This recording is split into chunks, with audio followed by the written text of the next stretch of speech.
right. Welcome, guys. Welcome to another episode of High Voltage Live, social media.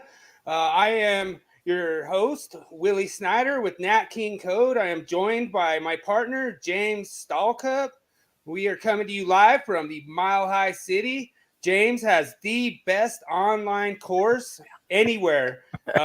Don't take my word for it. He's got videos. He's got all kinds of things everywhere. It is awesome. And James, you've been doing a great job and really awesome job. I'm really sorry to hear about your stars. And then we are joined by Marc Candel of Candel's Estimating. And we're very happy to be joined by him. You're going to kind of switch it up. We've been kind of maybe a little bit too cozy a little bit. So we're going to switch it up, maybe go a little bit more towards estimating and stuff and, go from there. So I'm really excited to have you here. And it's just awesome. Unmute yourself, Mark. I'm sorry. Here I am. Oh, yeah. There you go. Thank you so much because it's been about 2 months since I've been on the show. Yeah, and the last time you were here, James was like on vacation, I think, and he was, and we were doing the lady electrician, the lady apprentice graduation. That was a great show. Hey, Richard Brown, what's up, bud? What's up, Richard? Nice to see you. Yeah, he's the superintendent project I'm at. That's awesome. Yeah. But thank you for letting me back in here. It was great. Sir. And James, I just showed you while we were on a break of the 2005 code changes that you and your father put together, and I've been using that book for years. And I'm looking forward to diving into the 2020 right now because some of the states that I teach continuing ed are just starting the 2020. So. We got to get that part of our curriculums, but thank you for having me back on. I'm betting James is going to be the first one with anything out. It's awesome for the 2023. I know a lot of the 2023 stuff's not set in stone, so don't think that we're trying to say it's set in stone or anything. No, we're just trying to go out there. It's a work in progress, Willie. Yeah. It's a work in progress. I'm still getting the emails from the 17 updates every time NEC comes out with. Or NFPA comes out with updates or ratifications. I'm getting the emails every couple of days. I don't know about you, nice. James. I get updates constantly on 70B EECA committee, because I am on the 70E and the EECA committee. I'm an alternate to my dad, of course, have been for, a million years now. Right. Oh, yeah. But, in the meantime, I've been going through the changes. I've already written about, I think I'm at 75 now. And I've been watching some of the illustrations that were done. Those are going to be pretty awesome. And I went and did a new layout for the code changes. And I was like, wow, hell, I'm not even going to stop there. I'm going to do this to the journeyman. I liked it so much. Yeah. And I learned some new techniques, software and stuff. And I'm telling you, it's the best I've ever seen. That's awesome. Technology has come so far. It has. And as we start diving into these things and we look at, hey, we got new code changes, we got all these new things. And as technology changes, we get so excited. We get amped up and we just want to dive into it. And I see your posts every day, James, and it's awesome. And Willie, all the stuff that you do with all these different groups that you have with the Nat King Code all these other groups, even the tool reviews and all these things. I went out and I bought some new tools, because of some of the Willie Snyder comments and some of his posts that he got. And I'm like, I got to go out and get this tool, man. I got blisters on my hand because I was testing them out, man. I'm testing things out. So and see, that's the thing. Like when you look at like NEC for Dummies, that group's been around like over a year now, and we have top people in there. We have industry experts. We have Brian Rock in there. If there's something you want to know, you can go in there and you can ask the Rock, and I guarantee you might not like the answer. Sure. But it's going to be very detailed. He'll put in probably 12, 14 different codes that applies to what the question you're asking. And, that's the thing about the NEC for Dummies. We have practice quizzes in there. our quizzes, they're just for fun. We're not trying to let you get off work and force you into a classroom or try to force some training down your down your throat. We're trying to help you learn code the fun way. Right. And that's what Nat King Code's all about. That's the whole reason I made it. And most of the questions, I'd say a large majority of the questions I write myself. And, that's kind of hard because I'm putting myself out, and I get a lot of people, I'm not going to mention names, but a lot of the top code people that say, hey, you wrote this like crap. And okay, thank you. And I take it as a learning lesson. And I say, thanks, I appreciate it. I've never taken criticism in a hard way when being at this level. I think it's awesome when, like Mike Holt says, oh, I've heard about you. And, then like Brian House, who's his assistant, says, oh, I love your posts. And to me, that means a lot, because that means I'm reaching out there. And I don't care who you are. I'm trying to help you learn. Brian's an awesome guy. I actually communicate with Brian on Facebook, and he does so much for Mike Holt.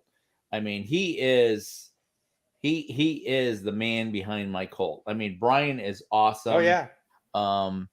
And that whole thing. People at Mike Holt Enterprises that participate, and they're really great. But Brian and they got Thomas Dimitrovich in there, and that was awesome. I love Thomas's show. He does a show for IAEI Live on Tuesdays, which is really awesome. He has sometimes he does Q&A Friday, and he has like some of the most awesome stuff, because I'm not an electrical engineer, but I can say that by watching Thomas's program, it helped me understand a lot of these principles that you need to learn.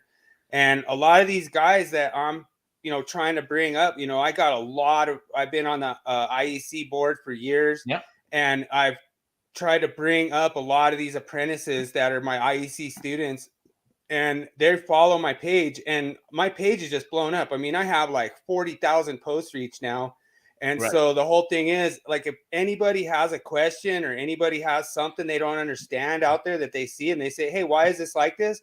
I will post it. I will post it as a myth. I'll make it a myth. I'll say, you know what? My journeyman told me that I can only put 2 Romex, 2 NM cables in that stud hole. And then I'll say, okay, this is why he said that, because it's technically in the code, and it's probably maybe an okay way to do it. It's not actually probably more in line with the bundling, comment and stuff like that. And that's why I do the myths, and it's really awesome. The myth this week is one that I hear in the groups a lot, where everyone says, oh, you don't need GFCI protection, you could just put in a single recep.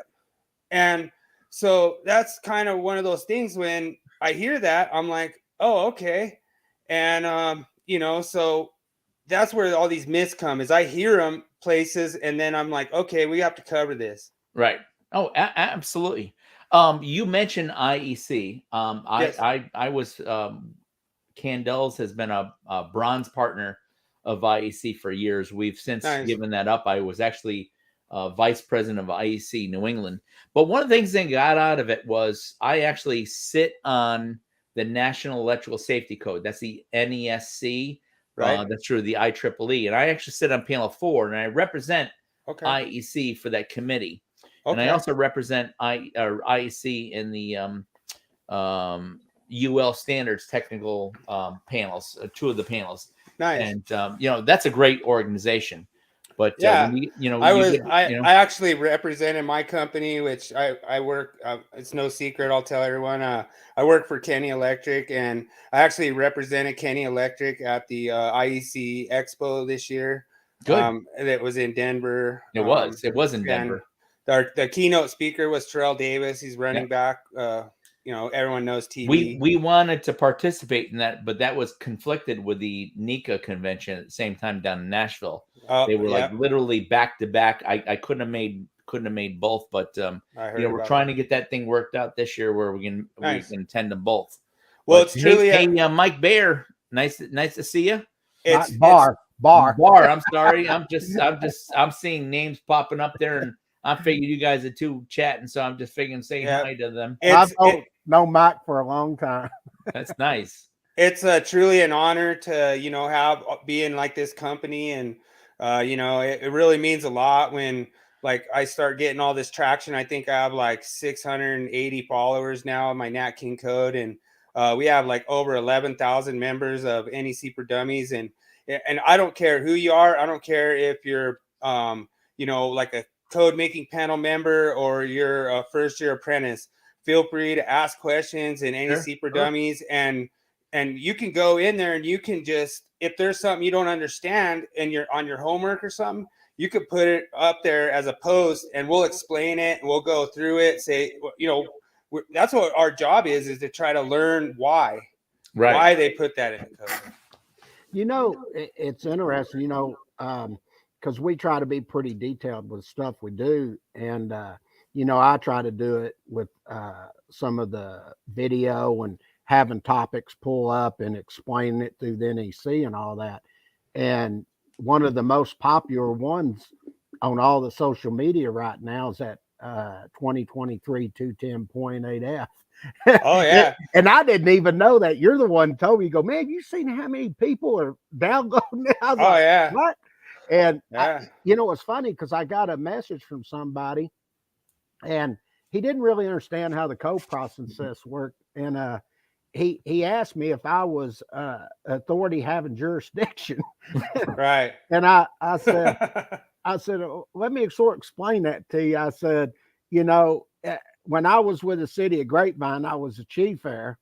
I made the decisions on what happened electrical in the city. So I was authority having jurisdiction. The people underneath me, they were authority having jurisdiction too, but they didn't make the final decision. I made the final decision on what was authority having jurisdiction.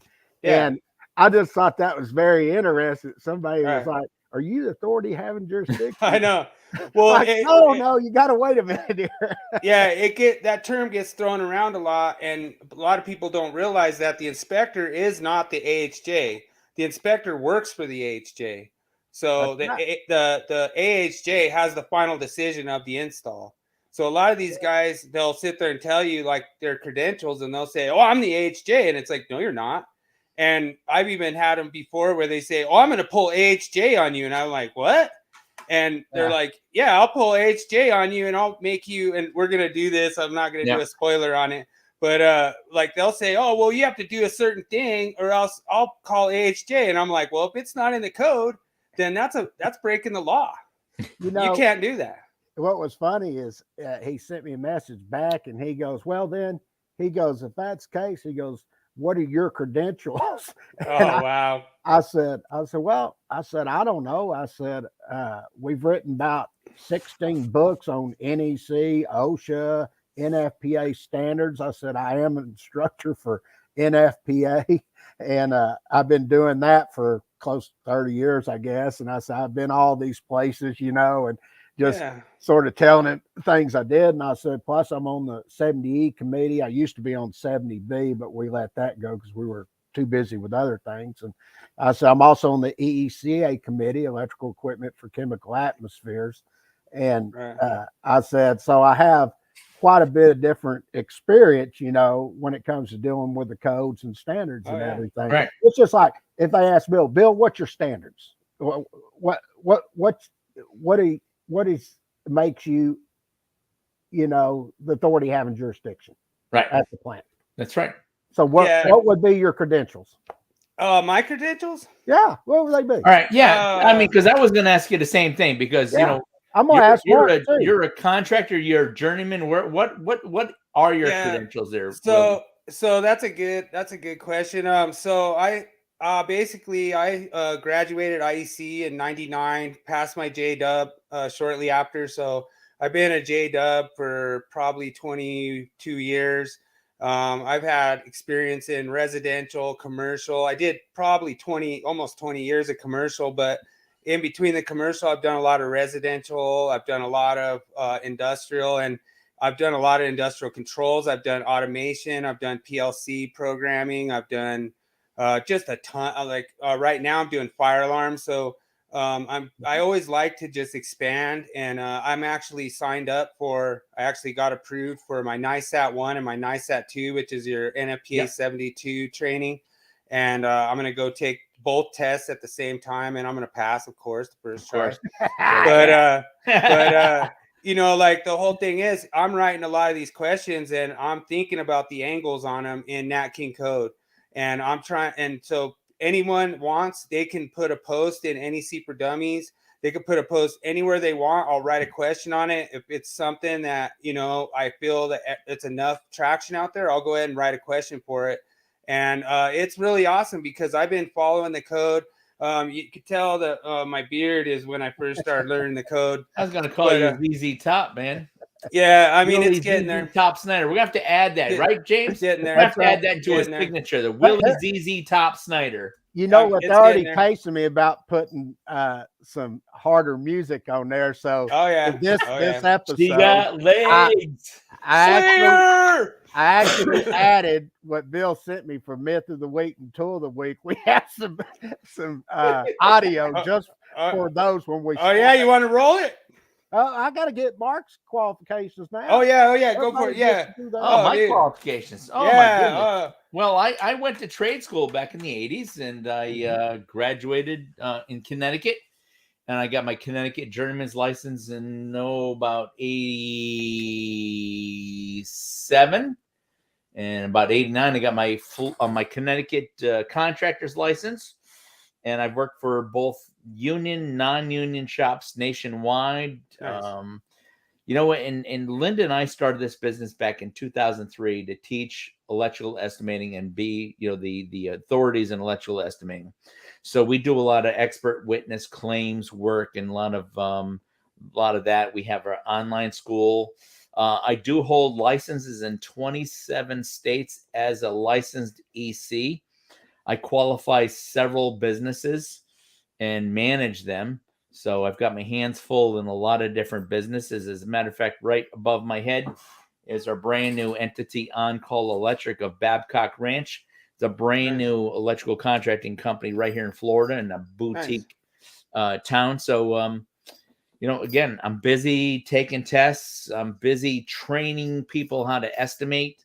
We do a lot of consulting. We have a lot of small businesses that need consulting help, how to identify their true costs for labor rates, overhead, all those things. And, you know, we are here for the betterment of the electrical industry. I do sit on the National Electrical Safety Code Panel 4, overhead clearances, plus 2 panels in UL. So I think that was awesome. Man. That was awesome when you called me for consultation on the firewall thing. That was, you know what? Cool. I knew I was going to run into an inspector for a project, and I said, you know what? This inspector is going to dupe me because, you know what? I've got my hands in too many cookie jars, and I said something's going to fly over my head. It's going to be so basic, it's going to slap me in the butt. And I said, you know what? I called up Willie in the middle of the day. I texted him. And that was probably about 9 his time, 11 my time. I said, Willie, I'm in a jam. I'm missing something here. And I said, you know what? I got a question. I reached out to him, and he slapped me across the side of the head, and he said, wake up. So, I mean, thank you, Willie, because I forgot to mention that I'm certified in fire stopping. That's awesome. Yeah, I am. I actually have a certificate. I don't think it matters anything. Like I have like CPR, I have competent person, and guess what else I just got yesterday? What you get? James? Got my renewal for 70E, so I am a qualified person.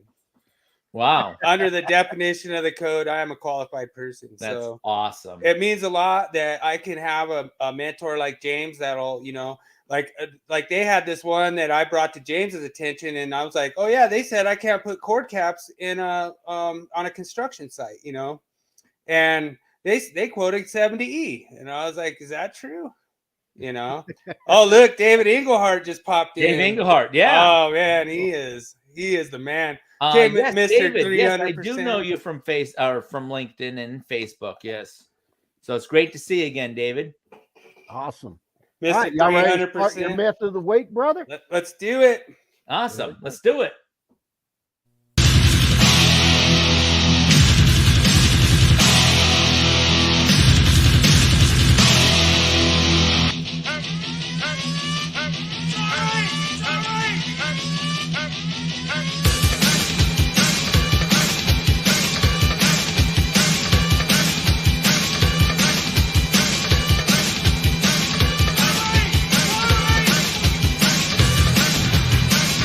It's time for Myth of the Week.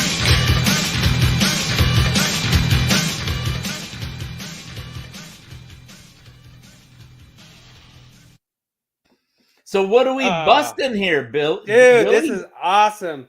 So I've heard this a lot on a lot of the groups that you'll sit there and say, oh, well, you know, I got a refrigerator and receptacle is going to be blocked by the refrigerator, so it's not going to be accessible. And everyone says, oh, well, all you have to do is put in a dedicated receptacle. And so everyone knows by now, I posted it on Nat King Code. This myth is false. This is busted, total myth. You have to have a GFCI for a refrigerator, and it has to be accessible. So what you do is you do the faceless GFCI and then put your receptacle back there, or you could have a single receptacle, but you would just put it on a GFCI breaker. You know, this is some stuff from the plant that I thought was interesting.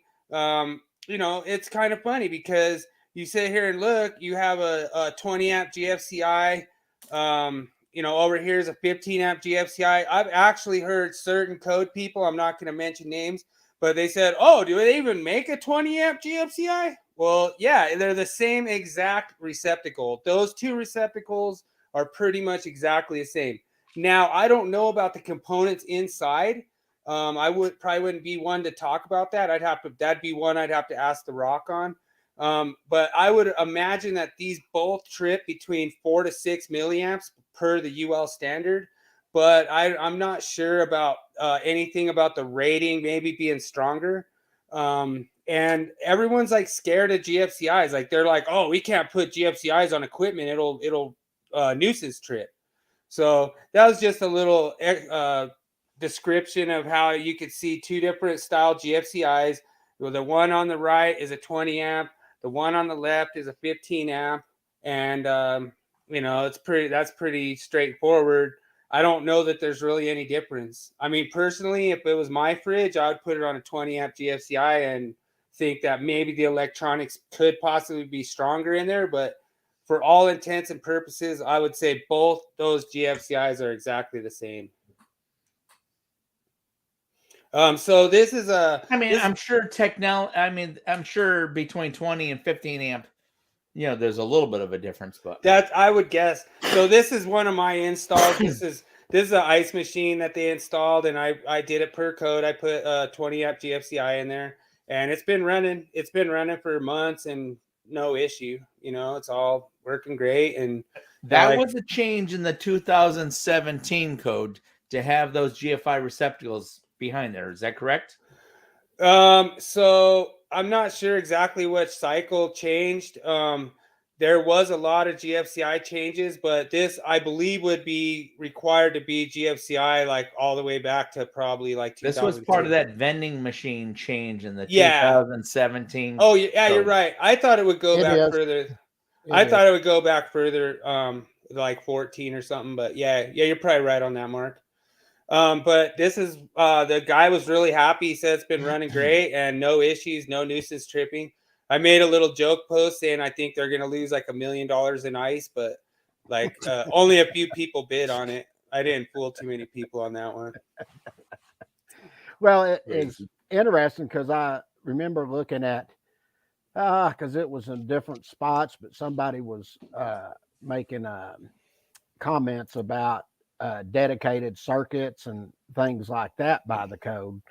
And I was like, well, okay, well, we might want to just add a little text in here. So I went ahead and added this stuff because if you go back and look at the 2005 NEC, this was in the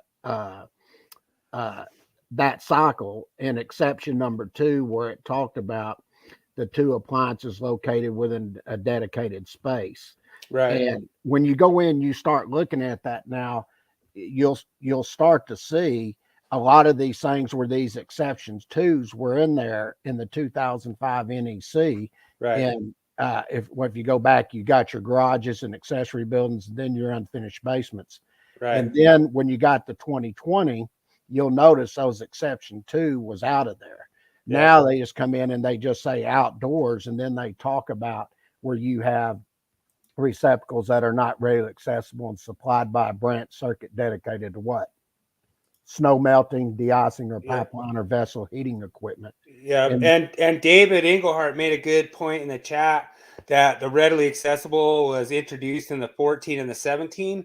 But I'll make a point to you, David, that I believe in 110.3b, it says that all GFCIs are required to be readily accessible for monthly testing based on the manufacturer's instructions. Mm-hmm. Yep. Yeah, and we did in one of our other podcasts, we did discuss that about what's considered readily accessible, if you remember, and we did a full detailed explanation on that. Yeah, and we could get into some myths before. Like I had one where I put a GFCI under a sink, and one inspector said it was not readily accessible, and another inspector passed it. And so I reached out to the Rock and I was like, hey, what do you think? And the Rock's like, yeah, he was kind of on the fence about it. And, I kind of thought, yeah, I could see it kind of maybe not being the most convenient location to put it, And, I like how the Rock is kind of like, yeah, if you were a homeowner or something, would you want a GFCI under there and then have to, crawl under there and reset it? And like, yeah. But I mean, technically from a code standpoint, would be basically perceived obstacles, because as long as you could get under the sink and reset it, then I'd say that's readily accessible. So nothing in the code says it's not readily accessible under a sink. You know what the only pain in the ass with that is, Willie, is because the homeowner may not know that exists under the sink. Well, it's not only that. What if it's set up, they got a disposal underneath there and it's back behind there? Is it readily accessible then? No. Yeah, I mean, yeah, I mean, it's really hard because if you're the electrician installing it, you're gonna make sure that you install it where it's out of the way of the disposal. But I mean, that's a good point, because what if they decide to come in and put an Insta-Hot and then now it blocks the GFCI? So that's kind of one of those. I agree with the Rock for being on the fence on that one, but the Rock basically said it's readily accessible if you put it in a place where you could get to it under the sink. So I thought that was pretty good. Yeah. But those are just that was like my myth, and the whole thing is there's so many people that I wanted me to bust this myth and kept reaching out to me and saying, hey, dude, when are you gonna do this? When are you gonna do this one? When are you gonna do this one? So I hope you guys like my sweet metal that I got thrown in there. And, I'm always trying to put more metal in, but it's really awesome that James is just improving. I notice all the code guys out there, all their materials staying exactly the same. You're the only one that's out there improving upon it. And, some are improving a little bit. I think Mike Holt just built a new studio down there by you, Mark. Yeah, he actually is up in Leesburg, and he actually built a really cool studio. Nice. So, it was interesting to watch them do their live recording of their 2023 code changes and all that stuff that they're working on. So it was neat. The only thing we thought about doing, because we got studios and everything, and we thought about doing that, but the thing is, you got to edit all that video and everything. So I started looking for something that was a little bit easier, and I could make sure that I put in there what I wanted people to understand. So that's why I created with some other. I use probably 5 different softwares to create what I just showed on the groups and stuff. And one of them is a text to speech. And I love that. And you got to insert that. But once I write it, and believe it or not, you know what the hardest thing is to do? What? Of all that is just to get it to pause right. When it's talking, it's really an art to learn how to do that. And now I'm like a pro at it, but man, there at first it just sounded like somebody was just running on, and you got. I have the same thing, because we have a learning management system, and I have the text to speech app. All right, but my problems. I'm half Italian, so I start flouting my hands all over the place, and it doesn't know what to do. It's like, hey, yo! That's funny. So You it know, just throws his hands up in the air. I don't know if you've seen James's video, but he did one on 210.8F, and he used that avatar thing. Did he? Where it actually reads the text and stuff, and it's so cool because I listen to a lot of podcasts while I'm driving and stuff. Yeah. And so I'm able to just throw them on and just listen, and it's so cool because some of them. Some of the code guys will just kind of like drone on and on and on, and you have those certain guys that get out there and make it interesting. Like you could listen to like 2 hours of Ryan, and it's interesting, like even though it's boring, it's interesting because you're doing these points. Like he just did one on copper clad aluminum, and to me, I really like that copper clad aluminum because what's the big part about the conductor is the termination. So your termination is copper, and the inside of the conductor is aluminum. So, right.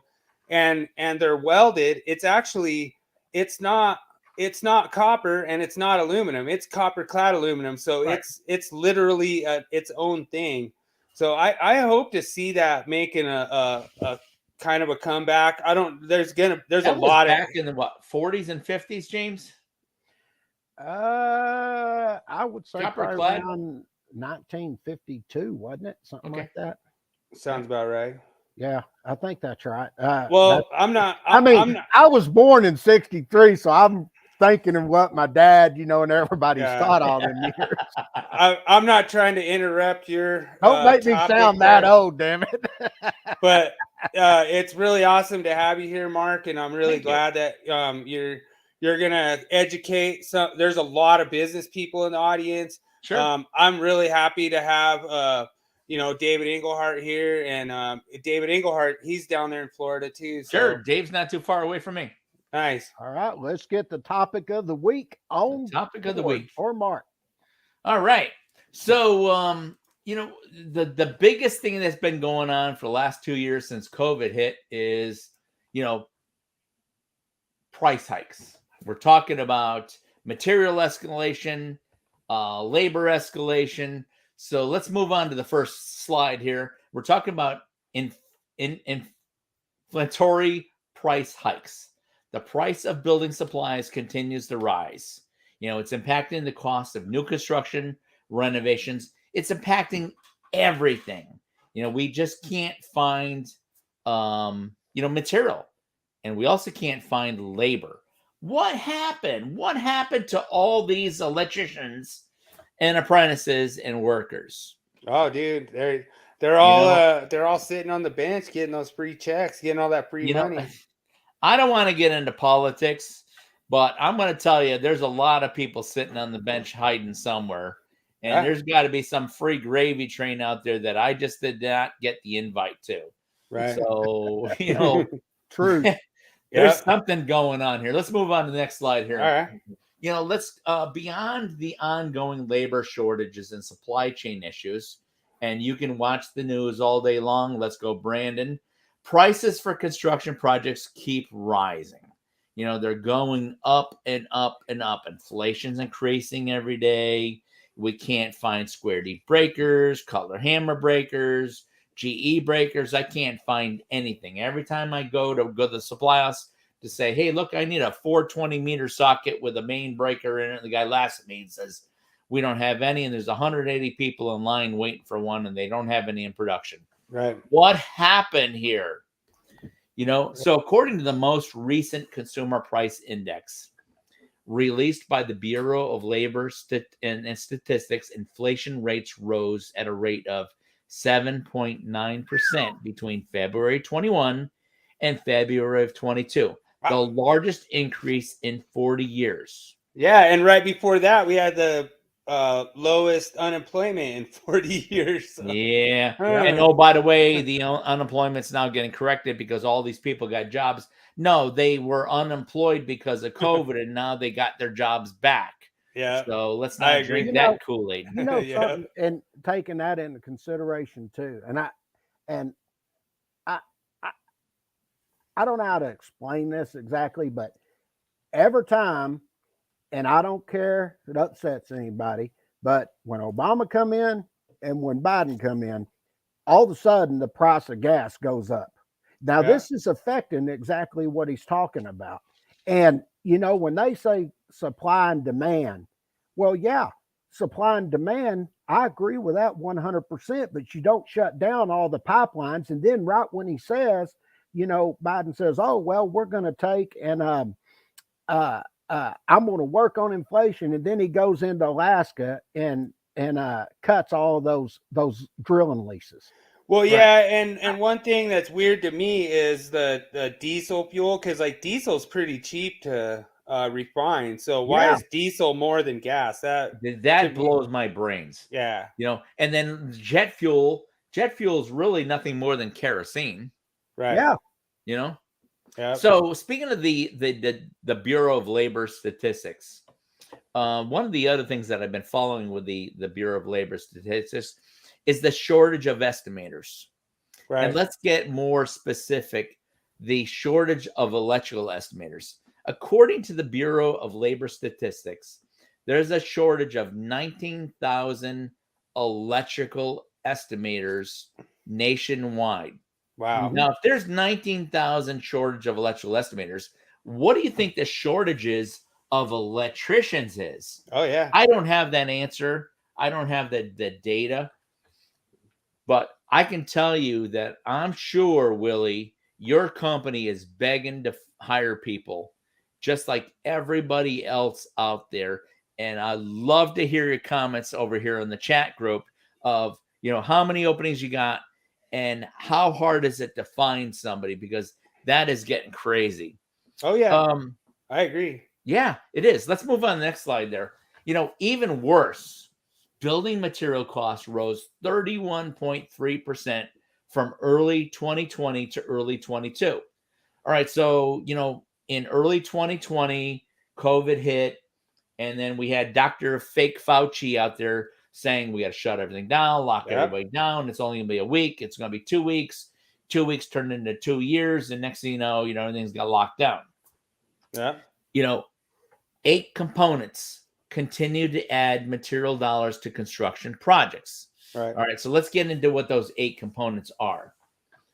All right, so the first one is, next slide, please. It's concrete, right? The cost of concrete has steadily increased since early in the pandemic, up 11.6% since 21. It's actually higher than that. It was pushing 18+% in 2022. These cost implications are for both concrete block, so your CMU that we would have when we're talking about code and you know, concrete, and then we have poured concrete, our foundations, our slabs. It's steadily increasing, and it's expected to increase. And like I said, we're up over 18% for concrete. Now, this affects us when we're trying to pour our concrete pads, our pole bases, any other duct banks that we do. Hey, when we're talking about digging a duct bank, the concrete's up 18%. You know, so now the cost, you're just thinking, hey, I'm going to run a trench from A to B. I'm going to put a couple 4-inch conduits in there. I got it on chairs. I'm going to get some concrete guy to come out here to slap some of this stuff in the trench. Bingo. The bill comes in and it's up over 18% for something like concrete.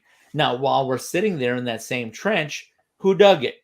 Well, what did you say, Willie, about diesel? Diesel went up. I'm digging a trench. I got my diesel backhoe.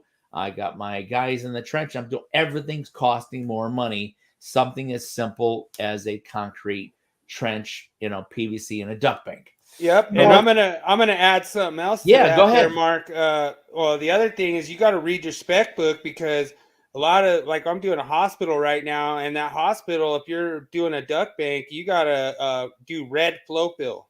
So I couldn't imagine what cost red flow fill is. So if you sat there and bid it from a year ago, and then the customer wants that same price, guess what? You better add 11.6% to your bid. Sure. I saw an article on Facebook yesterday, I think it was, or day before, and somebody from one of the big newspapers, they are already in speculation saying that by when August gets here, gas is going to go up to $10 a gallon. I did see that. I wouldn't be surprised. What do you think the cost is going to be for concrete and all these other materials if that happens? Yeah. Right.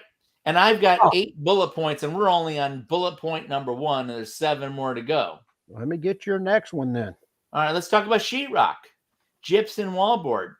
Prices for gypsum products, including ceiling tiles, plaster, drywall, have increased 20.7% in 12 months.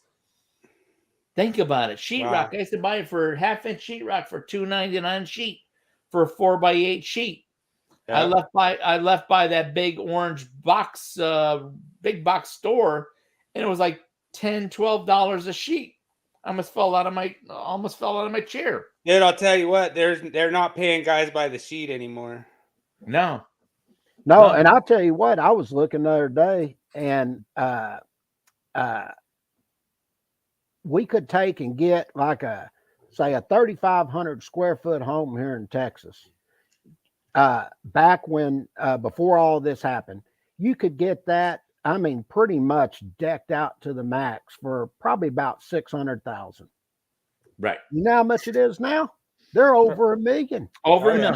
Not even $1.5 million. I mean, it's almost like going on close to double at least from what the cost was 2 years ago. Yeah. The problem is they want you to pay tax on that now, and it's like that's your tax value. It's like, wait a minute, you can't have both. You can't have your cake and eat it too. Well, yeah, and I'll tell you this: even the used homes, they're like the used cars. They've gone up tremendous. Yeah, it's unbelievable. Well, let's talk about used vehicles. All right, so I've been out shopping for vans for a couple of our companies that we own, and brand new vans.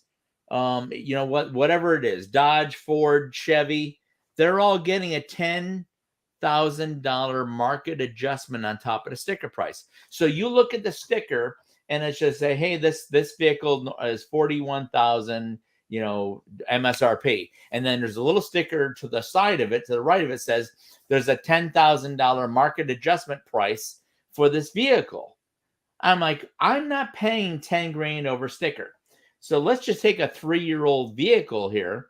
They take the sticker when it was brand new, they throw it up there, and then they say they want 5 grand over sticker when it was brand new 3 years ago, 40,000 miles ago. Same thing, right, James? That's right. It's nuts. Yeah, that's crazy. There's got to be a correction. Oh yeah, there's got to be some. Got to be a correction. All right, move on. All right, so here's another big one here, James. Lumber. You know, you just talked about the houses down in Texas that you were doing for 600 grand. Lumber availability and prices are at a top concern due to increased demand, supply chain issues, and labor shortages. We keep getting back to that labor shortages. Just for a single family home, lumber prices increased more than 18,600 since the fall of 2021. I think that number is low. I think that's really low. I think your number that you said earlier is more in line. I think lumber has actually come down a little bit, but it's still high, you know. But the whole thing is it's based on this hyperinflation, and this happens when they just print more money. You know, the minute they print more money, then all this hyperinflation, and you're like, I wonder what's causing this. Oh, maybe the value of the dollar went down. James, did you have something to say? Oh no, I agree. I would agree. So Willie, to get back to your point about lumber's coming down, and I did read that when I was doing the research for today's podcast. Right. My trusty assistant, Linda Candel, who is not on the show tonight. Nice. She actually found an article where lumber is actually starting to go down. And the reason being is home prices have gone through the roof. There's such a shortage of labor that the lumber companies are finally playing catch up, and they're finally getting caught up because the orders are starting to decrease because nobody can afford the price of the homes. Okay. So you are seeing an effect here. Is it a positive effect? Is it a negative effect? I don't know, but I agree with you. that we're starting to see lumber come down, and this may be a good turn. Maybe we can get that supply chain to catch up, and so we can start getting panels and breakers and light fixtures back in stock. You know, it's funny, like every time I get like a bad electrical part, I always say, oh, that's the COVID model. Like I always say, oh, that's the COVID EMT or whatever. You're right. I still have a pile of damaged breakers here in our shop that, over the last year or so that, that came out that were, I call them COVID breakers. We bought them, we installed them, and they were bad. And, now I'm sitting here sucking them up, replacing them. And I'm trying to get a hold of my friend, Tom Dmitrovich, saying, hey, Tom, I got a bunch of these breakers that your company manufactured, and, when are we going to see a recall so I can start getting these darn things replaced here? Right. But it's systemic across the board for all the companies here. Sure. Things happened, and they've had issues with breakers and devices. And again, it's all COVID related, and we need to get this behind us here. Yeah, and they're manufacturers, so it's not much they can do other than, like you said, issue a recall would be nice. Right. Yeah, we just need a recall. So let's move on to the next hot button there, James. Steel. Now, prices for steel have increased by 74.4%. All right. What is steel? EMT. Aluminum conduit. Yep. GRC, PVC coated steel boxes. I mean, we can go on for 24 hours yelling out anything that is steel related to the electrical contracting fields. It's literally called Steel City. And if anyone listens to my Willie Jackerson podcast, they'll know that I want to make America metal again. That's funny. I'm with it. Yeah. So prices have fallen a little bit in 2020. However, EMT, switchgear, panels are still experiencing delivery delays and supply chain issues. Again, I've got 6, 8, 10 jobs just here in Southwest Florida that I'm trying to get out of the ground. I'm trying to get the suppliers to quote me, and they're saying, Mark, we don't have any on the shelf throughout the nation, throughout the country. You want a 400 amp main load center. There's 180 people in line waiting for them, and XYZ brand is not even manufacturing them now. And I'm not going to mention manufacturers because they're all at the blame, but they're not even manufacturing. I don't know what it is. It's probably they don't have the materials, they don't have the people, whatever it is, but it is affecting how us as electricians and contractors are performing out there, because we just don't have it. So steel, 74.4%. That's crazy. Let's look at something as silly as paint. It's pretty bad when you don't have to go back on your slide. I'm just gonna expand on the steel, but the whole thing is it's pretty bad when you want to build America back better, but then you don't want to reinforce us with steel, because to me that is the backbone of America. We need to have more steel, and I 100% agree with you, regardless of the price. Well, they got plenty of money to send it overseas. They don't have none to put here. Right. You're right. You're right, James, because back in 2010, 2011, and 12, there was a massive steel shortage because China was buying all of our scrap steel. I remember. Remember? And I remember. We happen to have a gentleman here that happens to reside in, well, he doesn't really reside in the White House, but he resides somewhere out that way, and he happens to have some great ties to China. But it seems like we're running back into the same cycle again, where we don't have steel. Our steel plants aren't operating properly or effectively. Yep. And, it just, steel is an issue, just like paint. This single year, exterior paint rose 30% and interior paint rose 21%. Well, I mean, that's a lot. We're only talking paint. You know, Yep. what's in paint? You know, it's dyes and colors, and you know, it's Yep. water based or oil based, and Yeah. you know, it's just I would agree with you. Well, I'm not agreeing, but I'm just saying my theory would be that that would be something to do with the EPA. but Incre- just inc- like the formula. yeah.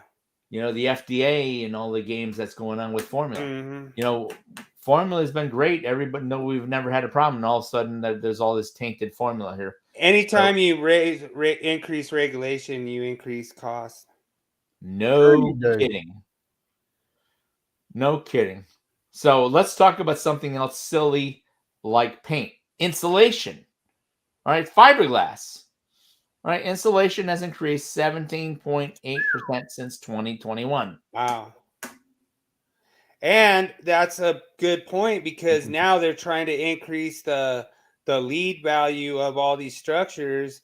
And when they try to increase that lead value, to me personally, if they wanted to increase that lead value and decrease the building's energy cost, they would want to decrease that insulation cost, and then that would make them more energy friendly, in my opinion. Yeah. Well, I think they'd want more insulation for the Yeah, EPA and LEED certification, wouldn't they? This you would this think. all falls right in line with why these houses are getting astronomical in Yep. price. Oh, Yeah. absolutely. And in my graphic there, I put a little green roof on my house there Oh, because I nice. wanted everybody to feel like we were all participating Oh, in the yeah. brand new green deal here, and we have a Oh, green roof in Denver, all our roofs are green. here. No, I'm just kidding.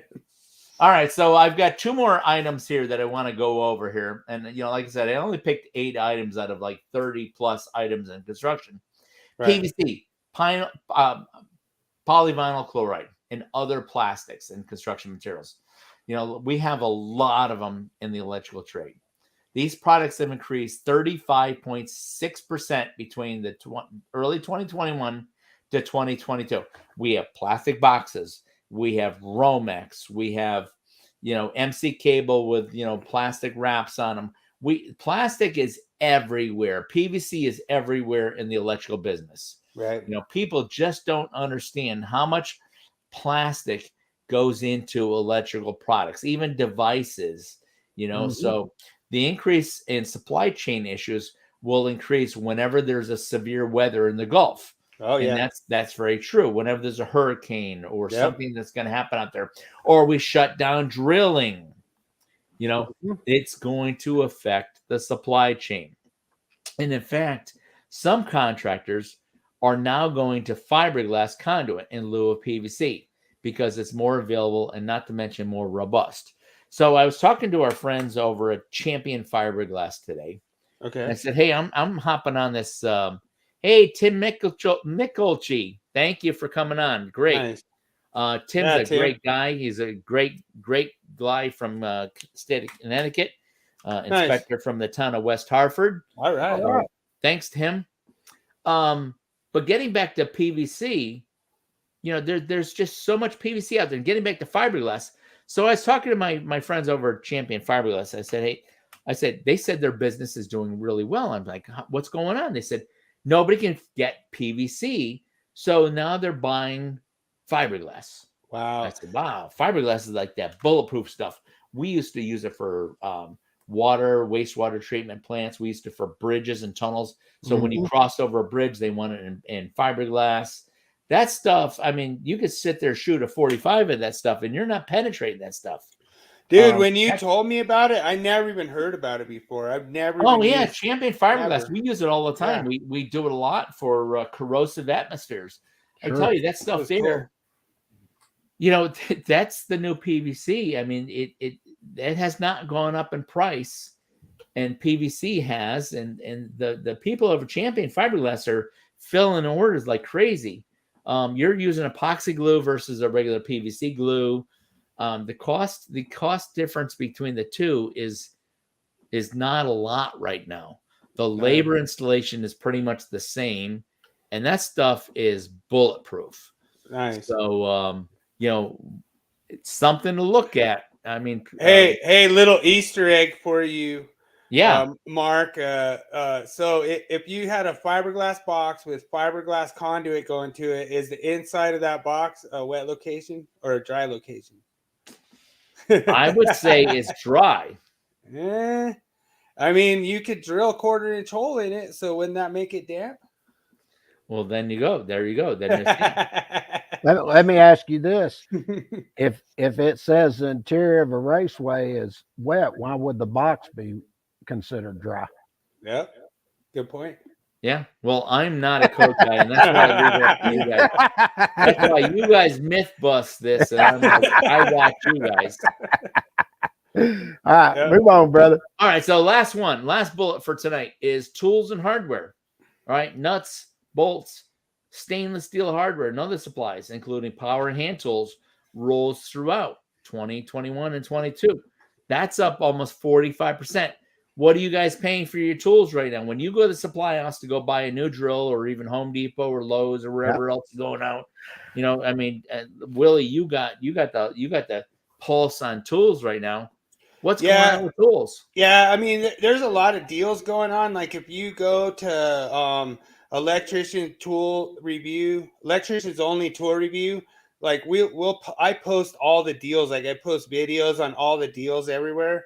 And you have to get in on those deals. There's a bunch of hacks as far as hacks everywhere. Yeah, like and it's just where it's like Home Depot makes mistakes and Lowe's makes mistakes, and like they make mistakes in like their ads. So you can go in there and you could actually get like a brand new drill combo kit for like $20, $80, whatever. But you have to have like that online coupon. It has to be like that day only and stuff like that, because they catch them. They catch the mistakes, But speaking of the Home Depot mistakes or whatever, or any of those mistakes, I went to Home Depot with Linda today, and we had to go pick up some material for a job that I couldn't find at the supply house. So there we are. She's like on the phone with the suppliers and saying, I need this, this, and this. And they're all saying, we're out. And she goes online to Home Depot and finds it. So we walk through the front door and they got this display full of tie wraps. $11 for a bag of like 2,000 tie wraps.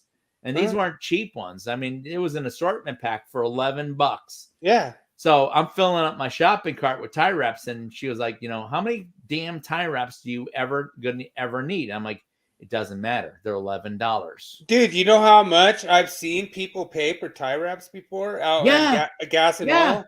$1 a piece. Yeah, I got a $1 full of tie wraps in back of my truck right now. And she's like, what are you gonna do with them? I'll have tie wraps till I'm 99. Dude, I'll pay you $22 a bag. So true. So I think that's what I got for my all right. Awesome, you mentioned the tool. Let's roll the tool. You don't want to do the well, we'll go ahead and do the tool review. Oh, you know what? We could do it. If you want to do the 2023, that's fine. Yeah, we always do the tool review at the end. Yeah. Okay. Yeah, my bad. I messed up. So James does the 2023 proposed code changes. These are not set in stone. These are just proposed. Yeah, they're what it is gonna be if it passes. And what's so awesome is if it does pass, you guys are gonna know what they are. And then what's gonna happen is if you find out it comes through, and then James does his code change book, you're gonna find out he's jipping you on about 40 code changes. No, that's a mistake, brother. Shots fired. He's trying to get my goat. That ain't gonna happen. I can handle it.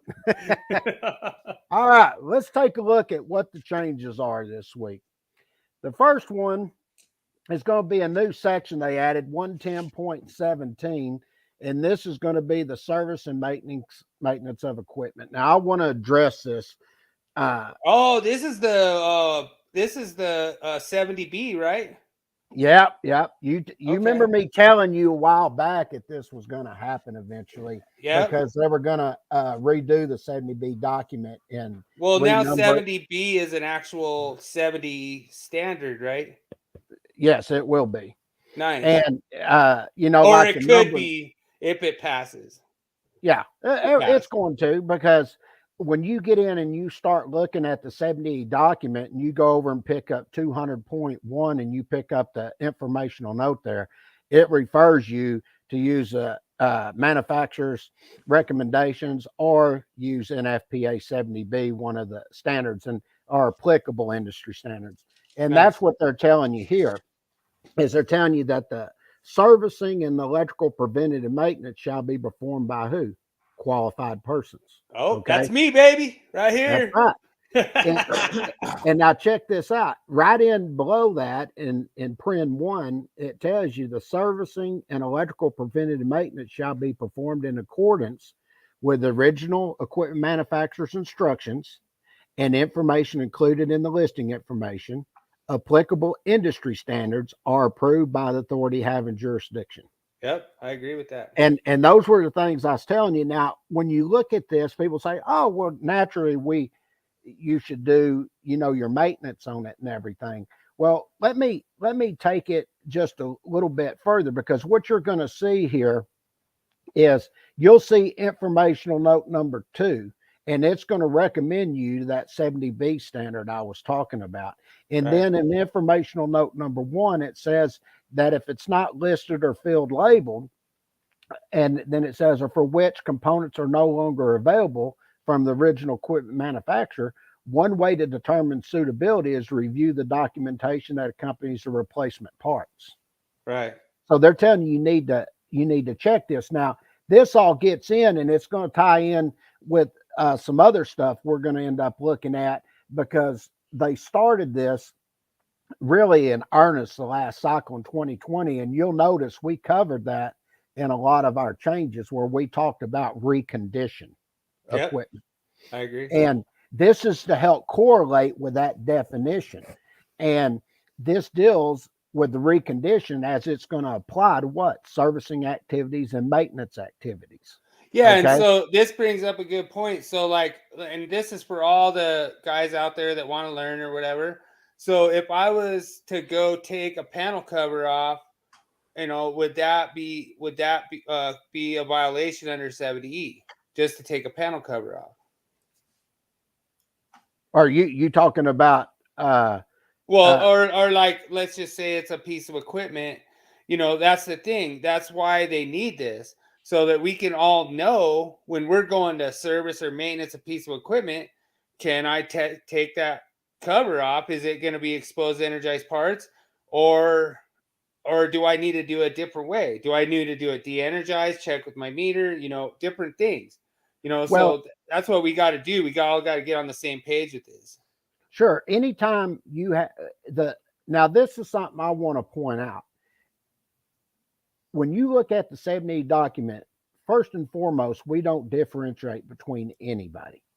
We basically say if you have exposure to energized electrical parts, you got to be what? Protected. That's it. You know, I remember I was doing a thing for BPI, which is a Building Professional Institute. We have all these inspectors from all around Texas come to this thing, and I set up all the continuing education courses. And Gary Jones, who used to be the chief of Fort Worth after my dad, he's friends with. We can hear you, Mark. Oh, sorry. So he asked me to do a 70E course. Mm-hmm. So I said, okay, I'll do a 70E course. And as I did the 70E course, I explained it to the inspectors, if you get inside that arc flash boundary, you need to be suited up. And they're like, well, no, I'm not suiting up for that. And I said, well, you have to, because you're exposed to it. We don't differentiate between anybody. So a lot of cities now have taken the stance they don't inspect anything energized. And good. That's good. You know, so those are things that you run into. Now, Nice. What happens here dealing with this is you got to verify that it's de-energized anyway. So that means you're going to have to suit up to do that de-energization if you're locking and tagging it out. So therefore, I'm going to automatically say you're exposed. Now, What gets into dealing with this is, has the equipment been maintained properly? If the Absolutely. equipment hasn't been maintained properly, that will change what that cal rating is going to be and what that exposure could be. You might not have enough PPE on. And, Yeah. this is interesting because when you look at that and you're dealing with your PPE, it's designed so you don't receive more than a second-degree burn. Oh which is yeah, we were just talking curable. about that. Yeah. And It's a curable burn is what they say, I guess. yeah. Now think about this. If you put exactly the right amount of PPE on, and then this equipment hasn't been maintained and it produces a bigger arc and heat characteristic than your for the PPE level you have on, now you're going to receive more than a second-degree burn. Yeah, and you make a good point on that, because the whole thing is that if the equipment's not maintained, that's not normal operating conditions under the code now. So we're able to identify that and assess that as a risk, which I think is really huge. I really like that part. And if you look, and I've made this statement before, you look at probably the last 3 cycles that come out, there's been a lot of stuff that has happened in direct correlation with NFPA standards. And like, we added 110.16, then we add 110.21, then 110.24. And then you've got 240.67 A and B, 240.87 A and B. It just goes on and on. You've got all this stuff that's dealing with these arcs now, and this is going to be the next portion of it. They're specifically making a point here to make sure you understand that equipment has to be maintained properly, even if you come in and you do the equipment and recondition it. Well, and that's a good point too, because are you gonna feel okay if somebody loses their life because you wrote a handwritten message about the dangers of it? Hell no. You're gonna want to make sure you give them the most adequate warning you possibly can of the dangers of the shock they could receive. The guy that we saw in this video, he put a 600-volt meter across medium voltage and caught himself on fire. And the thing is that when you look at that, you're like, all that can be totally avoided. And that's what we're trying to do with the knowledge of 70E, is we're trying to eliminate the hazard and avoid these stupid injuries. Sure. Or deaths. I should say deaths, not injuries, deaths. A lot of people could take and be instructing this in a course, and they'd probably just say, equipment, you do this recondition, everything, you have to make sure it's maintained properly and be done with the slide. I guarantee you, I could take just this one slide and I could spend 2-3 hours just explaining all the detail that goes behind this and how it complies with the 70B, the National Electrical Code, and 70E. So I like to look at it this way. It's sort of like the tripod tri-leg here. Yeah, I like it. The NEC is your installation standard. Yep. 70E is for your safety, and 70B is for your maintenance. Absolutely. All 3 of them have to work in conjunction with each other in order to make sure you're protecting yourself and providing the highest level of safety possible if you have to go in there and work on something energized. Yep. Electrically safe work condition. Dude, well said, sir. That's right. All right, let's move on to the next one, because I could spend all day on this one. I know. I just wanted to make that was a pretty important one. Now, if you look here, this is going to be in direct correlation with the definition in Article 100 that deals with recondition, and also 110.17 we just looked at.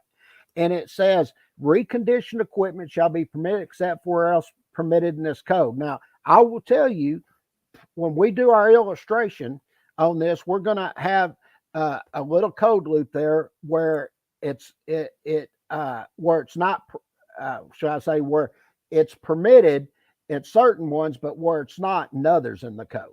So nice. You'll know where to go to find this information. Awesome. And then we'll tell you that this equipment, when it's restored to operating condition, it shall be reconditioned with what? Identified. Now, you remember last week or 2 weeks ago, I don't remember when we did it, but we did the definition of what? identified. Yep. And I explained this beforehand. I said, this is going to have a direct correlation dealing with reconditioned equipment when we get over there and we start looking at 110.20. Remember that? Okay.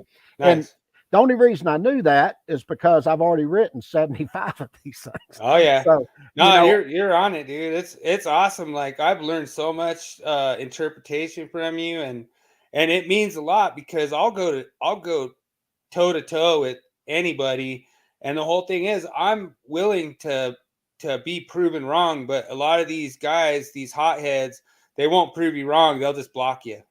Oh yeah, I know who we're talking about.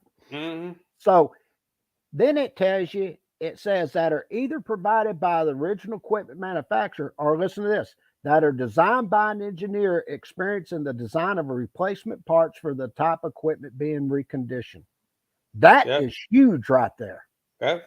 Because what that's getting into is what we were just looking at a while ago in 110.17, if the parts were not readily available anymore.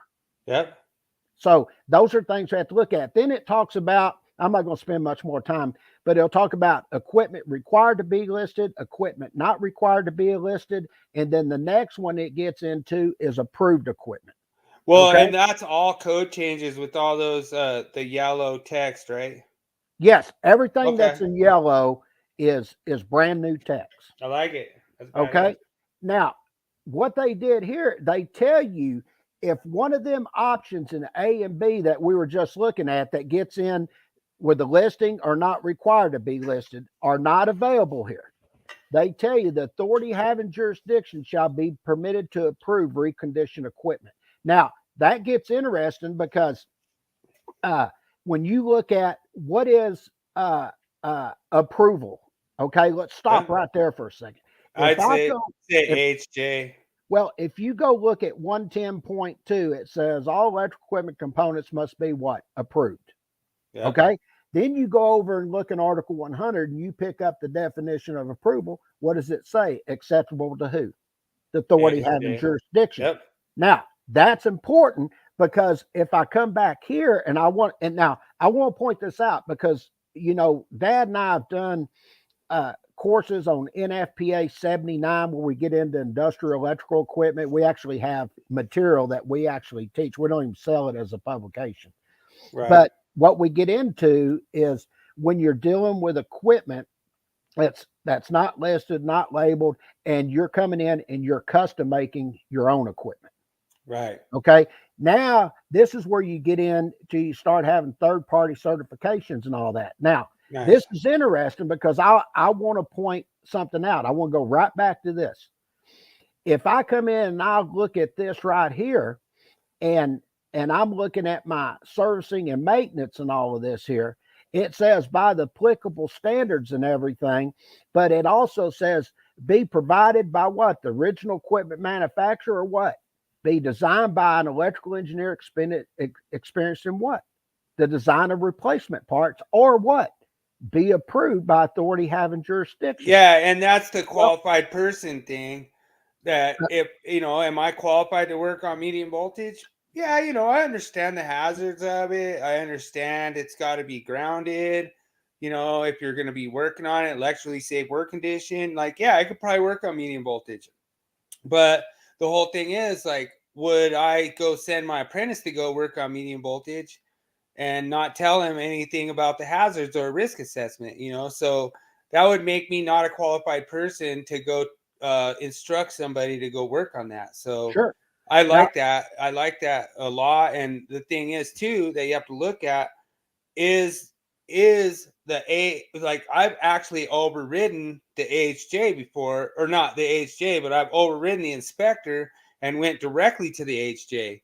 And I say, hey, this guy that's working for you, he's interpreting this wrong. And I went and I took a picture of it. I sent it to the AHJ, and guess what? That guy, he got yelled at, and they didn't do that again. Sure. And sometimes you have to go that route. But the interesting thing about this is if you go in, you look at the 70 document, when we're taking and we're doing all these different things, they require what? Documentation. Yep. Now watch this. It says, and the reconditioner shall provide the authority of jurisdiction with what? Documentation of the changes to that product. Absolutely. Now, that falls right in line with 70E having this documentation before you're going to work on it if they come in and they recondition that equipment with new parts and stuff. Which includes what? The available fault current, you know, and it goes into price. So there's a lot of things you got to look at. And that's why I'm saying, you know, right when I started this 110.17, I said, just wait, because I'm going right into reconditioned equipment. And I've gone back and forth to try to tie these two in.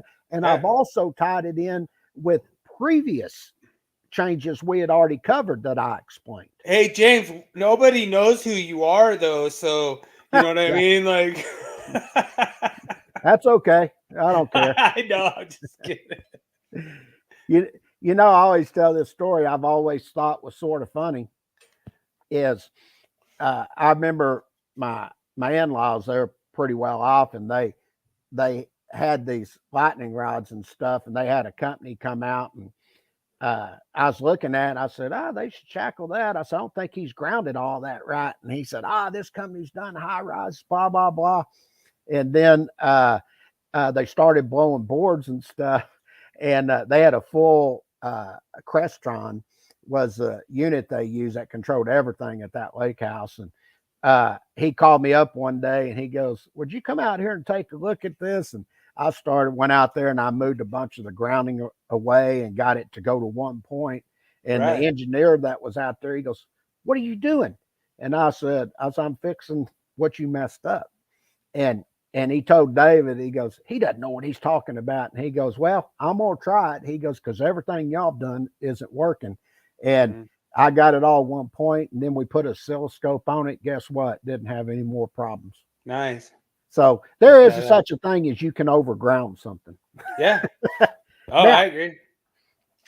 Let's look at this. This was I really like this code. Like, to me personally. Oh, it's Mark. I thought it was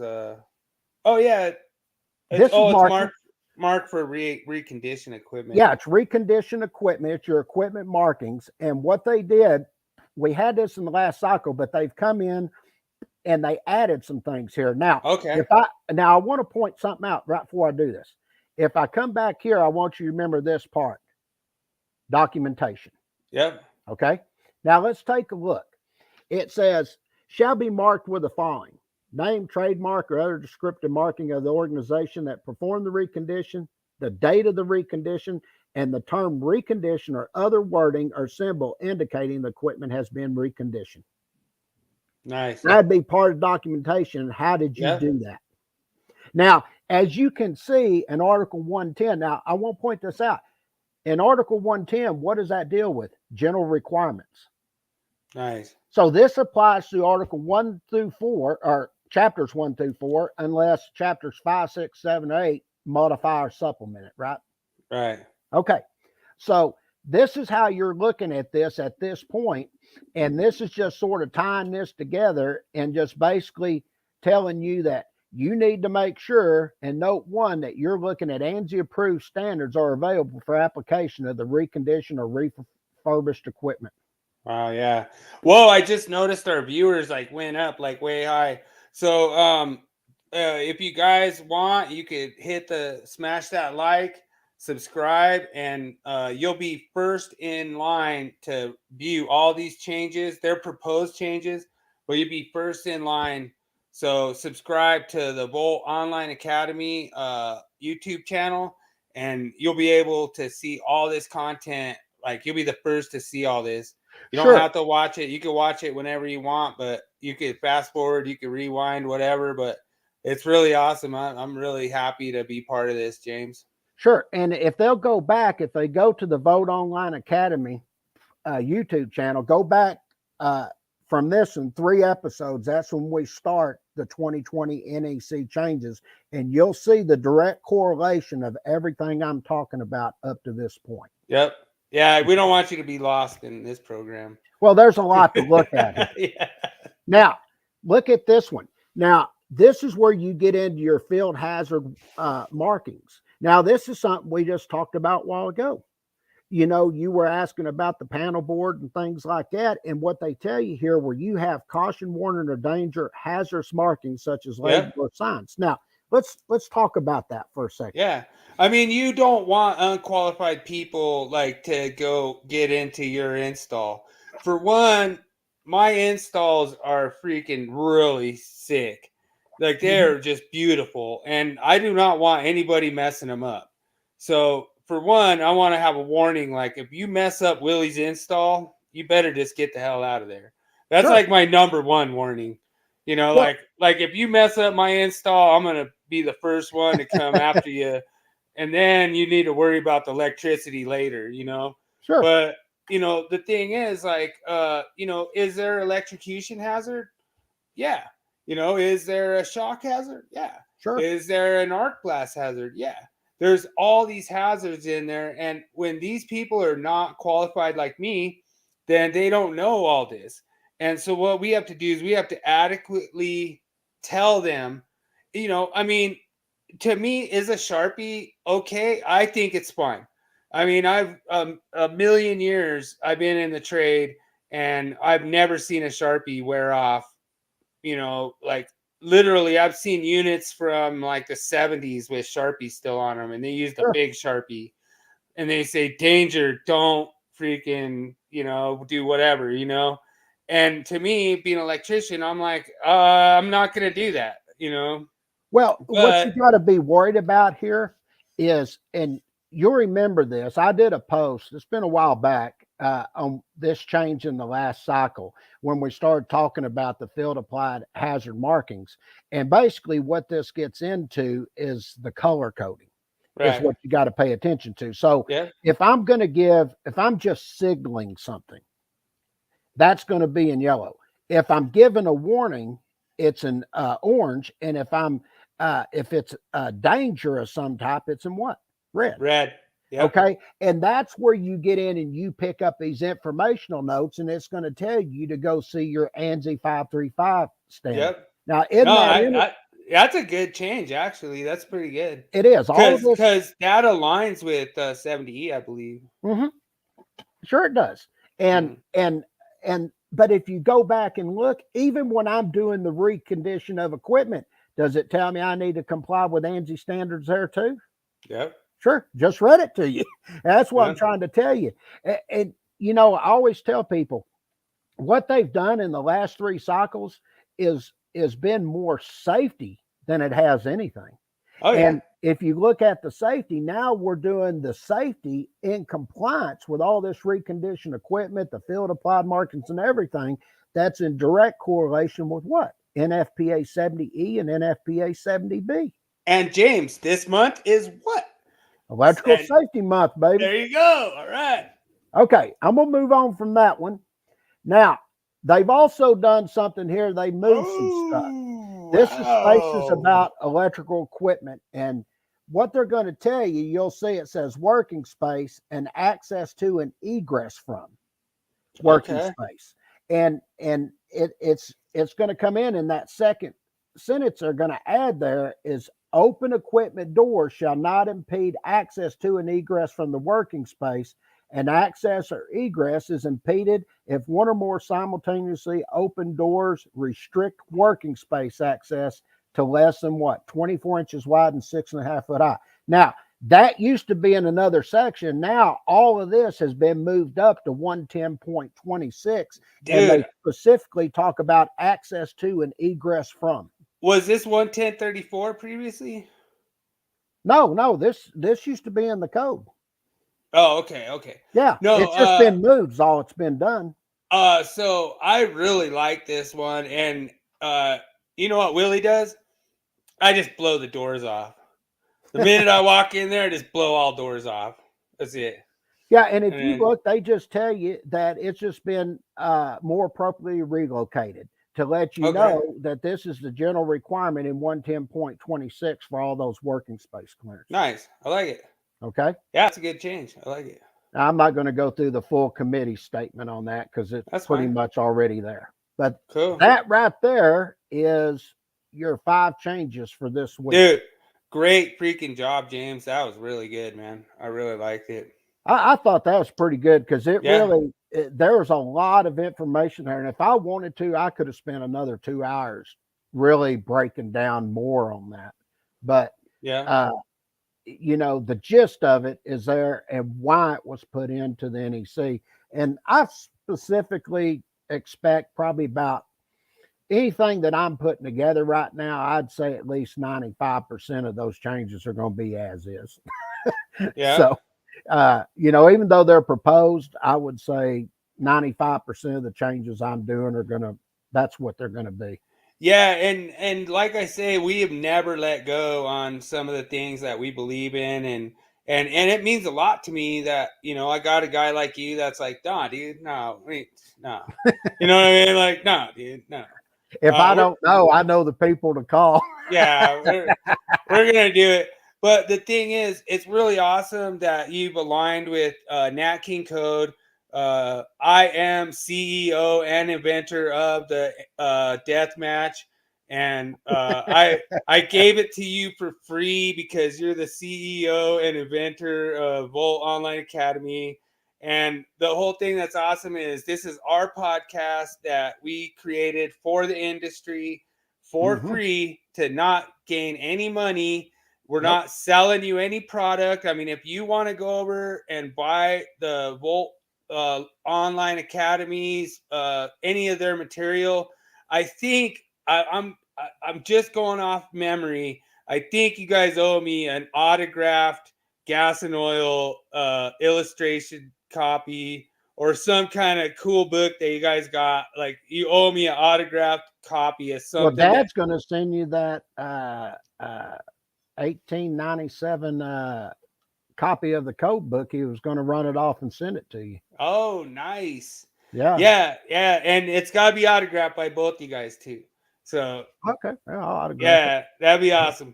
I'll tell you the story. The first time that ever happened to me, I was teaching a class, and after it was all over, a guy come up and he said, "Will you autograph this for me?" And I said, "Oh yeah." And I just kept talking to other people. He kept standing there, and I said, "You need something?" He goes, "Yeah, you autograph my book." And I go, "Is this a joke?" I've never done anything like that. And he goes, "No, I'm serious." And there was a line of waiting for me to autograph the book, and I started laughing. I said, I was looking around to see if I was on candid camera or something. I've never had nothing like that happen before. That's funny. Awesome. No, I mean, tool of the week, brother. Yeah. You ready for tool? All right. You're going to like this. You ready?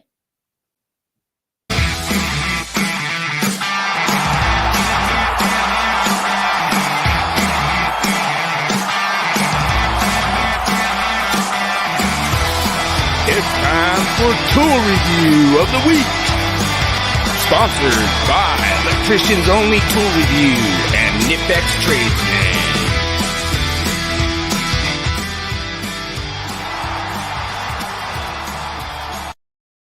Oh wow, dude, the crowd was going wild, man. That's awesome.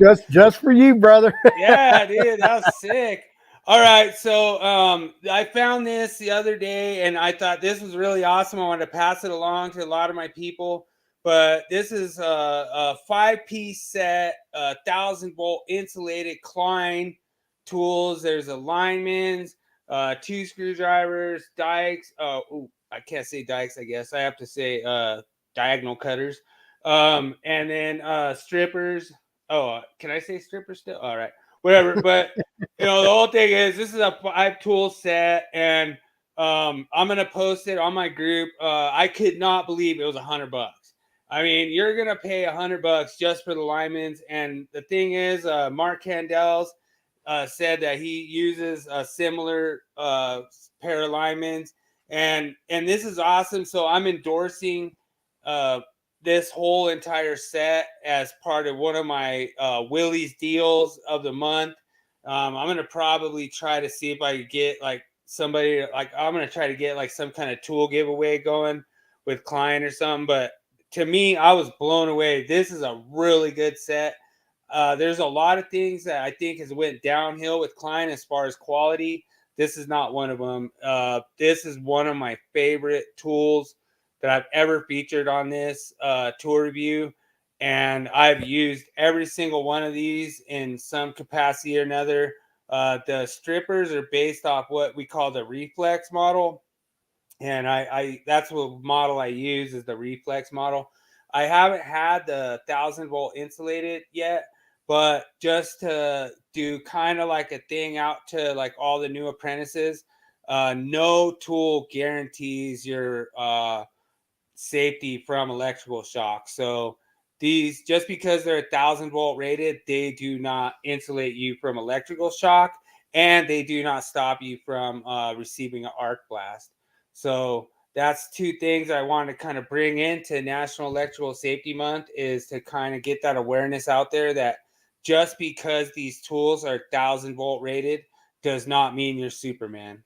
You know, just because you have that Cal suit on and you have these insulated tools in your hands does not mean that you can have metal parts in your pockets or you can't have your belt buckle on.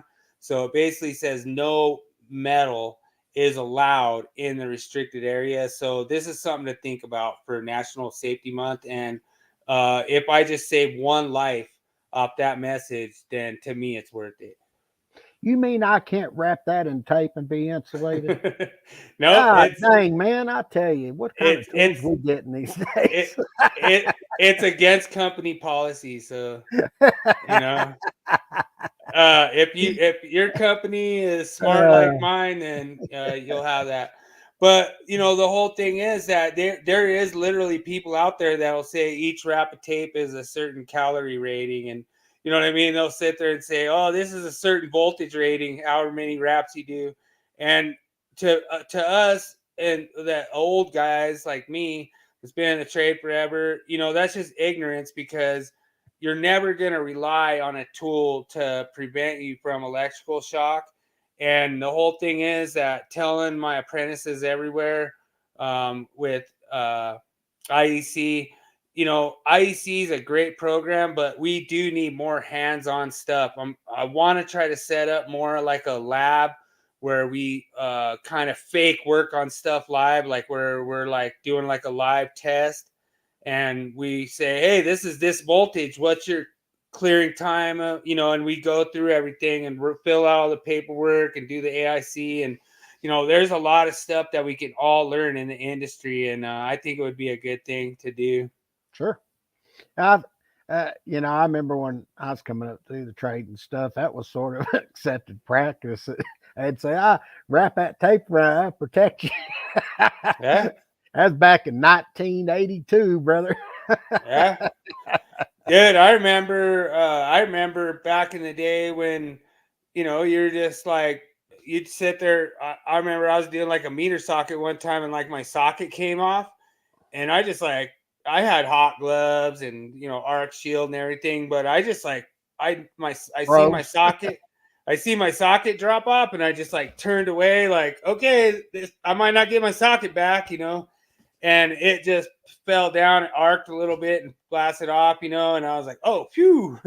I was like, God, we're gonna have to get away for an hour or something, you know, because there wasn't no shutting that off. Like, your socket's gonna go down there, it's gonna get welded, and it's just gonna sit there and weld till it disappears, you know. Oh, yeah. And let's add Mark to the stream. There he is. All right. Hey! Yeah, all right.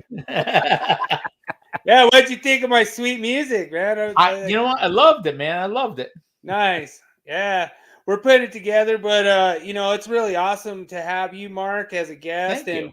And I don't think that those linemans are your exact linemans that you use. I think yours mine are old. Mine are older than dirt. Yeah, they're probably a little nicer than that, but that set for $100 is pretty good deal, man. Yeah, I'm gonna go buy one. Absolutely.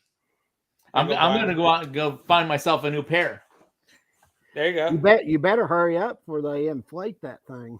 Yeah, it'd be $500 for two. $500 for a pair of linemans, a couple of screwdrivers, a pair of diagonal cutters, and some wire strippers. Can you believe that price? $100. $100, man. Dude, that's cheap, man. I saw a post the other day, like a meme I thought was sort of funny. It was saying, "Oh, all these kids wanting government to pay off for student loans and stuff. So they said, won't they pay for all my tools I bought too? That's right. Because they're expensive, man. You start buying a bunch of them. That's funny. That's a problem. Every time I go to the store, I'm like, I need them. My wife's like, why? I'm like, because I want them. Well, and then I was going to ask you, Mark, have you seen the Residential Electrical Business Service Group? I have not. Okay, so it's called Rebs. Rebs. Yeah, and Clay and Lloyd Mills run Yeah, that. I group. know those guys. Yeah. Yeah, and it's really good. And so anybody with businesses out there, check out Marc Candel's for estimating. Check out Rebs for your business stuff. Check Sure. out me and James for if you want to learn like Awesome Code, Nat King Code, and Volt Academy. And the whole thing is like when you get an answer, you're getting the official answer from like the code committees. You're getting the official answer from like top people. And don't let all these other people out there try to confuse you on, like what kind of, credentials they have, because like, dude, I'm not going to try to estimate lumber without consulting Mark first and go, hey, dude, this guy quoted me $3,700 for my deck. And, I got to make sure my lady wants to make sure I have a big deck, and not just like a small deck. It's going to have to extend, like out there so I can fit the barbecue on my deck. Well, You gotta have room for that in the smoker, brother. Yeah. Really, this is where size matters. Yeah. See, I don't want to be steered wrong on the size of my deck, You gotta have a good enough size countertop so you can put that keg underneath there too. Yeah. Your wife would be like, hey, nice counter. Yeah. I mean, because I'm not trying to judge other males on the size of their deck, but my deck is going to be pretty good size and, it extend out into my backyard quite a bit. And, just kind of show off that, my deck is like one of the top of the neighborhood. You know what I mean? So. Okay. I want a picture. We gotta have a picture of it. Dude, I have a picture of a big deck. On this podcast, that deck, we're gonna post it. Oh yeah, I even got lights on it. All right, we'll post Yeah. that sucker. We're pretty big deck. Hey, I like it. That's what we do here. We have fun. So, you got to post it. You brought it up. So yeah, hey, you opened up that can of worms. Yeah. I mean, I'm not going to compare it to other guys' decks. You know what I mean? Like, but, I mean, I'm just going to show you my deck. It's a pretty modest deck. Oh, God, I love doing this. It's fun. Cool, man. No, thanks for everyone that joined. It was really awesome. I mean, it meant a lot to me. My Avs are getting ready to start. Go Avs. Really sorry about your Stars, James. They got whooped a little bit. They hung good. They did good against Calgary, but they had a chance. Yeah, it was a good game. We were listening to it. It was a good time. I was on live while like they almost won that game that we were listening to. It's pretty fun. The way I look at it is it was something to do till football gets here. There you go. Hook 'em horns, baby. And the Cowboys. Yeah. No, I really appreciate everyone joining and James, the 210.8 video. If anyone hasn't seen, James put out the 210.8F video for 2023, and it is amazing. Like it has been shared all over LinkedIn, and I know that's going to be huge. Like the correlating committee is going to have a rough time trumping that kind of language change that is going to, I believe it's going to exclude AC units in 210.8F. Well, I sort of agree with one of them. Just get rid of the whole section. It should. Because that was one of the CADs that went in. So it's already covered by 210.8D, in my opinion. And it's interesting. Anybody, if you go watch that video I put together, 210.8F, I do an opinion and a substantiation, my opinion, what I think. And when I go through that, I actually take the wording from the code making panel and say what they say. They say in 210.8D, they say this covers all the outlets, except for what?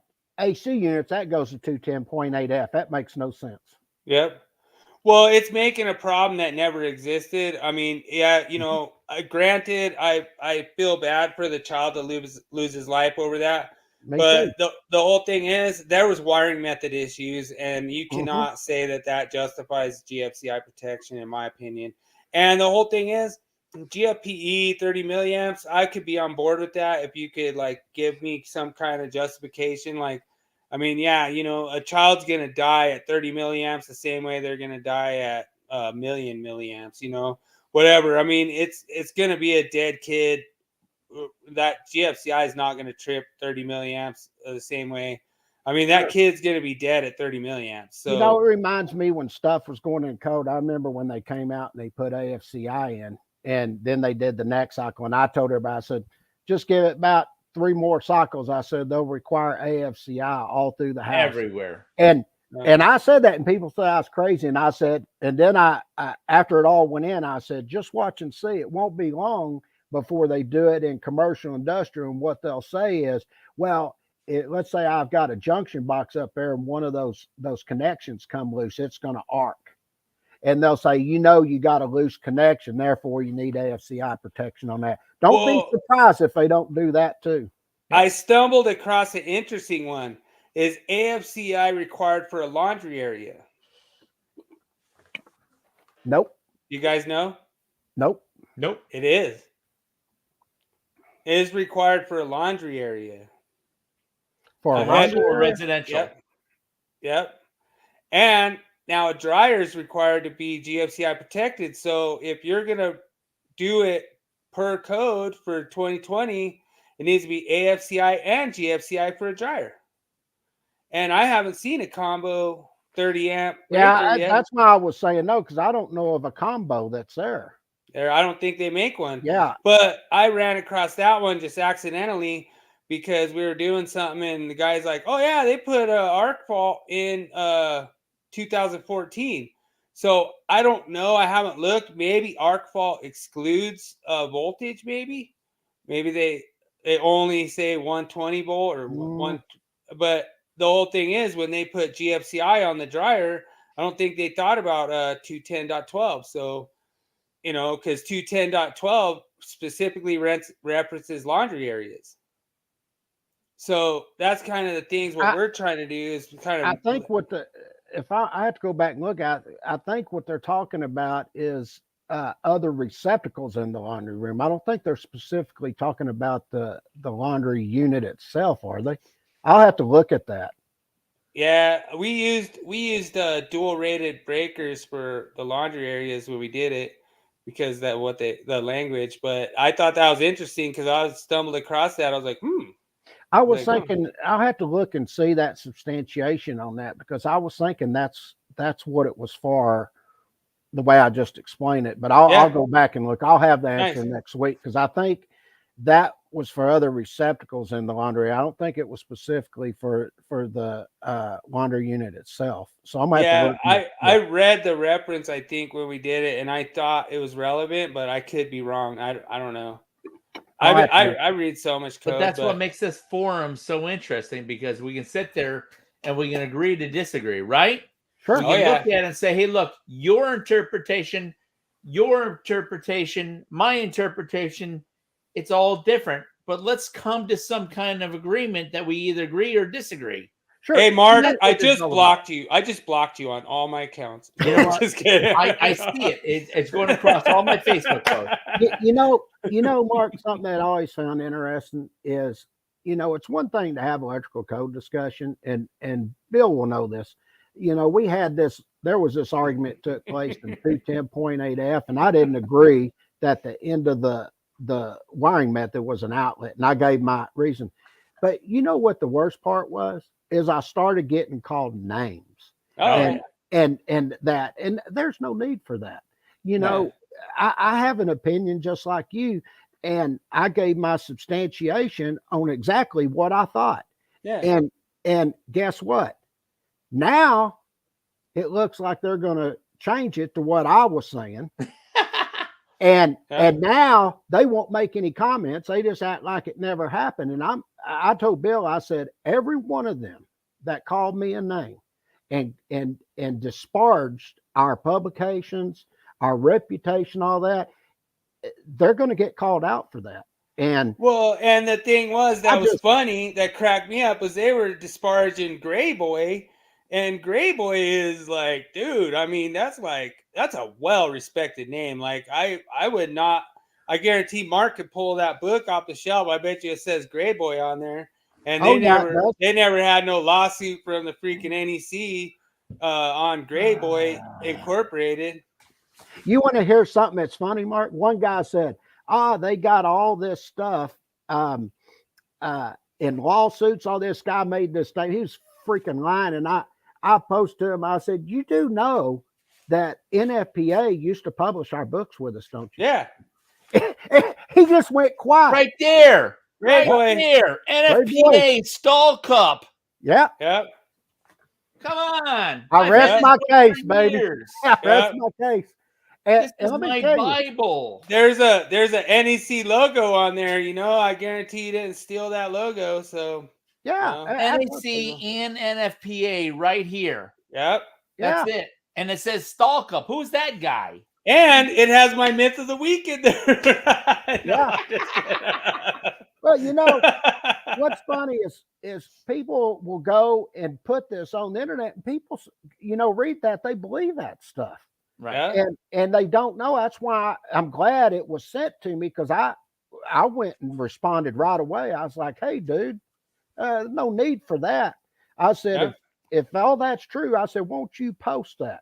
Show me where it is so I have documentation you said it, and then I'm going to sue you for it. Oh, guess what? Crickets. Yep, crickets. Right. Hey, awesome show, guys. I gotta go watch the Avalanche. Go Avalanche. We're going the next round, baby. Stanley Cup. I just hope next year when it's running around, the Cowboys are going to Super Bowl. I'd love it. That would make my day. If they went there and my Longhorns were in the championship again. Yeah. I don't know, man. The Cowboys, man, they got some work. The great thing about that is they're always on a Monday. Dude, I mean, Roxanne. So I won't have to miss the podcast. Roxanne might agree with you, but I don't. I disagree. The cheerleaders are going somewhere. Yeah. Oh, yeah. The cheerleaders, yeah. Hey, the Cowboys had the best cheerleaders. Oh, That's in the story. Yeah. End of story. That's a done deal. I don't care what anybody says. All you got to do is go to the game, and they got the big screen. And when they go to the cheerleaders, everybody looks up at the screen. Yep. Oh, yeah. Right. We're gonna have to do a Dallas game sometime all together. We got to get together. Yeah. We're gonna block of tickets. Dallas, Denver. That'd be a good one. I actually like Denver too. So those are my two favorite teams. So Nice. I always root for Denver, but Cowboys has always been number one. So. Well, we got Russell Wilson now, so it's on. We got our QB1 now. Well, we still got Jerry. Yeah. All right. Well, I got to roll, guys. All right. Dude, Thank awesome you. time, man. Thanks for being here, Mark. Dude, it's so Same here, awesome. Mark. Text me anytime you have any questions about anything. I have no problems using all my sweet licensing to steer you in the right direction. Whenever you're doing another podcast, you need me on, just let me know. We'll do. Yeah. We got to do them again soon. I've been so damn busy with everything. Yeah. Here, so Oh, we're gonna yeah, get again dude. soon. Willie's always there for I'm gonna Candel's get you both podcast. on. Nice. I'm gonna Awesome. get you both on. All right, Well, guys. Thank you. Yeah. Thank you. Well, take us out, James. Everybody thank have you. a good week, and we'll see y'all. Same Yeah. bat time, same bat channel, 7 o'clock every Thursday, baby. Beautiful. Deuces. That sounded good, didn't it? You All right, did. let's go. Let's go.